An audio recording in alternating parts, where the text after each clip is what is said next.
Well, good evening and welcome to Tucker Carlson Tonight. A year ago this evening, she was one of the most powerful Democrats in America. Now she is one of the most despised within her own party. Donna Brazile has been around an awfully long time. She ran Al Gore's presidential campaign in 2000. She was the acting chair of the DNC from July of 16 through November. But then her book came out. The title is Hacks, the inside story of the break-ins and breakdowns that put Donald Trump in the White House. Among other things, she says the DNC colluded with the Hillary campaign to effectively rig the primaries of last year. Plenty of professional Democrats, including CNN President Jeff Zucker, have been enraged by that charge and sought to undermine her credibility as a result.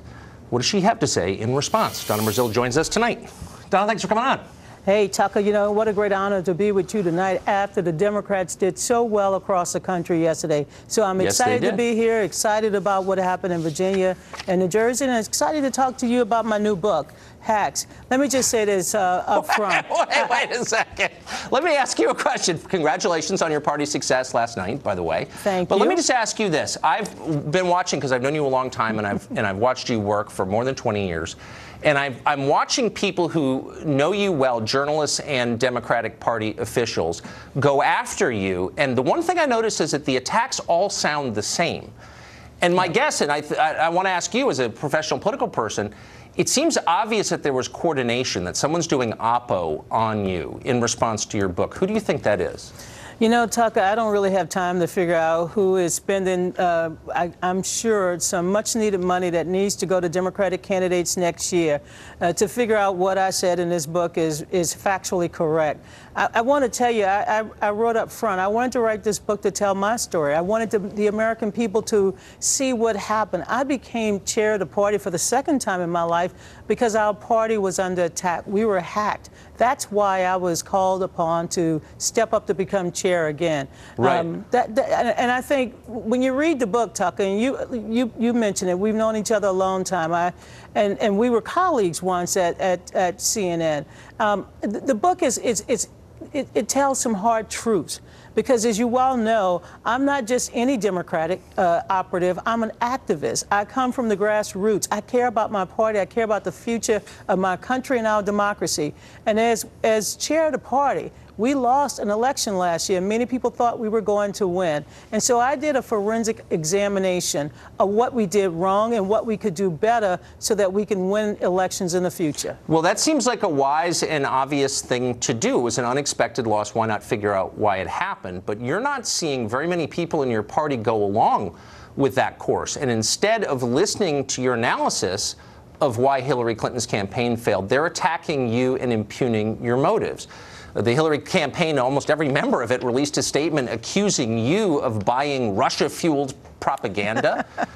Jeff Zucker, your former boss over at CNN, was enraged when he read the book excerpt that ran in Politico last Thursday.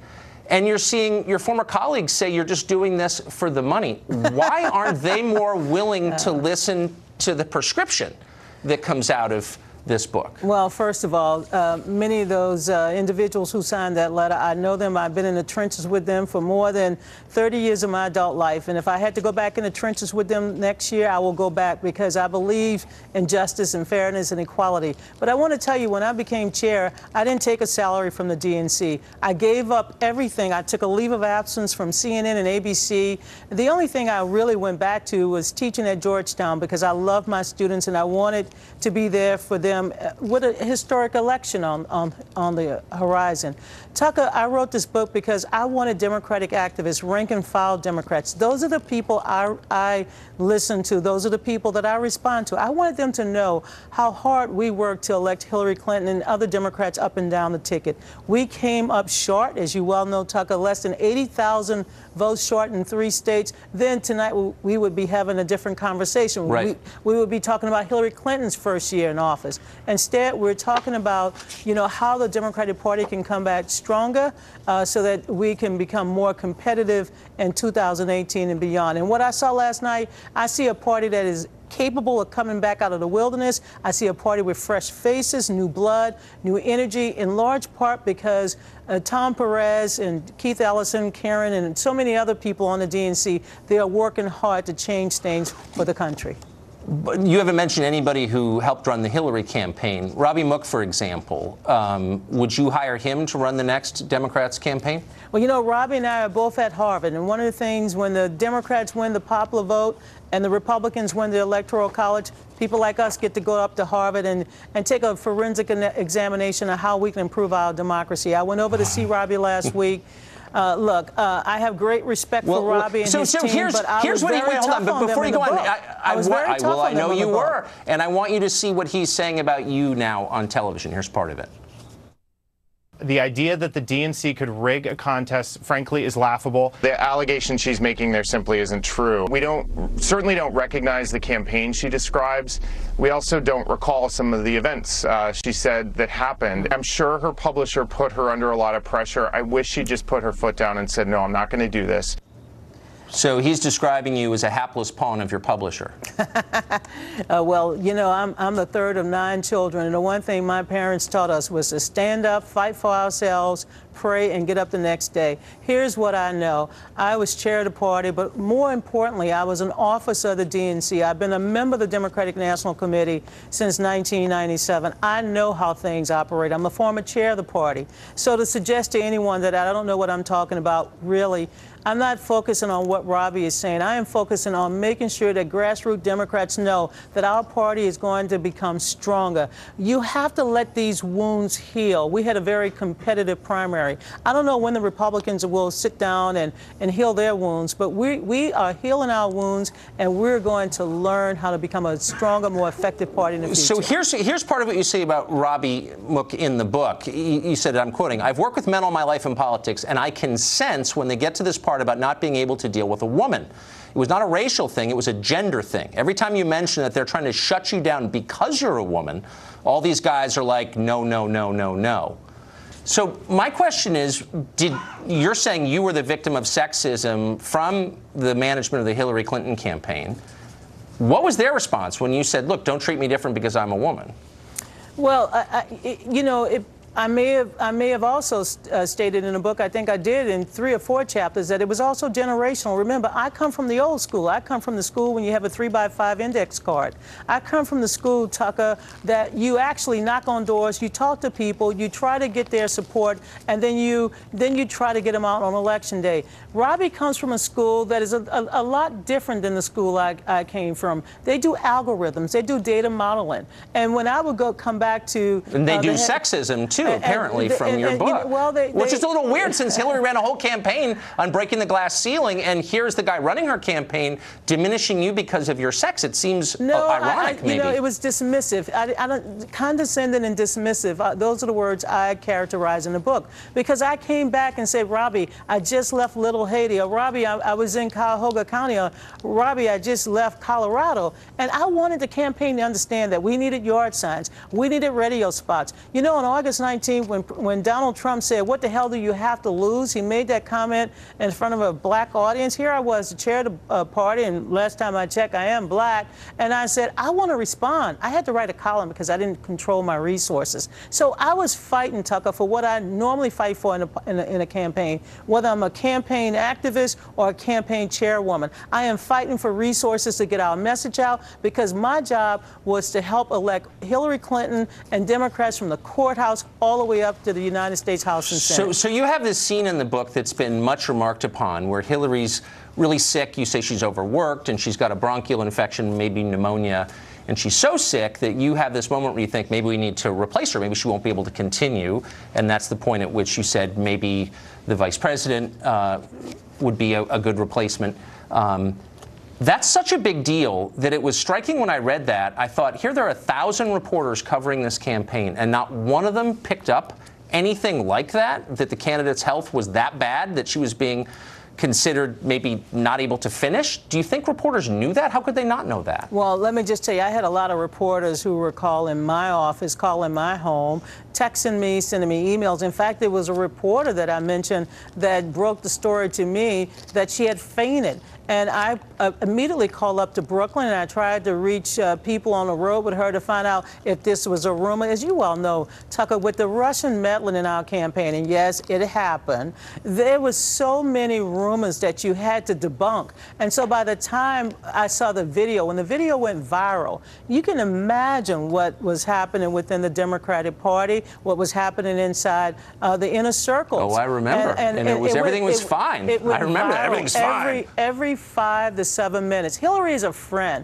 I cared about her health. Yes, I cared about her campaign, but the last thing I want to know how she was doing. I want to know if she was okay. That's why in the book you read that I suggested that she get some acupuncture, because I like acupuncture. It helps me when I'm out there fighting. Let me ask you quickly about the Russians. You have a lot in the book about that and your concerns about hacking the servers over at the DNC. If you believe the Russians did that, why didn't the Democratic National Committee allow the FBI to examine those servers? Why were they given over to a vendor and not the U.S. government's investigators? You know, that is a great question, and let me tell you, it's in the book as well. When the DNC officer, who was Debbie Wasserman Schultz, when it was brought to her attention, she immediately reached out to get cybersecurity experts on board. She reached out to a former number 3 at the FBI who is currently working with a group, an organization called CrowdStrike. Yes. Along with our cyber attorney, they provided the FBI with everything that they requested. Remember, we were still using our system. Come on now. Come on now. Tucker, if you think of so bottom line is it's Debbie Wasserman Schultz who made that decision. I think that's the headline here. But if you really think that the intelligence service of a foreign government is breaking into your computers in the middle of a campaign, you want actual federal investigators to get to the bottom of it. But you're saying that she stopped that. No, she did not stop it. She cooperated. She cooperated. She turned over everything. But Tucker, we were still running a party. We still had our mainframe, you know, being managed, being remediated. But you could allow the FBI access to that, Let me just tell you, we spent over $60,000 to provide the FBI and the government because we wanted their help. Tucker, after I received my FBI briefing in August, do you know what I wanted to do? I wanted to go over to the Pentagon. I didn't want to go back to the DNC. I wanted somebody to put yellow tape around the DNC. I was scared. We were under attack. And, you know, we signed I don't know if we were under attack or not, because federal investigators never had access to your servers. If you recall, James Comey went under oath and said that he was able to get everything he needed from the DNC. He doesn't know from this credible source. He doesn't know that. No, because he didn't have access to your servers. He shouldn't have said that. Why would we hold on to servers that were I don't know the answer to that. I was hoping to get it from you. Well, when I became chair, let me just say this. From the moment I became chair, we cooperated with DHS, FBI, CIA, anyone who would help us. We wanted help. Yeah, but not enough to give them your service. Our country was under attack, Tucker. It wasn't just the Democratic Party. No, look, I mean, we don't know the answer because Debbie Wasserman Schultz apparently wouldn't turn them over. So a couple of days ago, a Hillary Clinton supporter had this to say about you on this show. I don't know whether Donna Brazile is a kook, but what she says is kooky. Now, we're going to get your response to that next. I'm going to give you 3 minutes to formulate your response to Richard Goodstein. More with Donna Brazile in just a minute. Thank you. Taking a look at live pictures of the President of the United States motorcade in Beijing, China, the capital city. He's leaving his hotel. Well, welcome back. We are still joined by the former chair of the DNC, Donna Brazile. So, Donna, really quick, before I get your response to the clip we showed you before the break, when was the last time you talked to Bill and/or Hillary Clinton? I'm sorry, I didn't hear that. When was the last time you spoke with Bill or Hillary Clinton, and how did the conversation go? Oh, in the book I said I spoke to Hillary in February. I believe the date was February 10th in Baltimore when the Democratic Party was hosting its final future forum to elect new officers for the Democratic Party.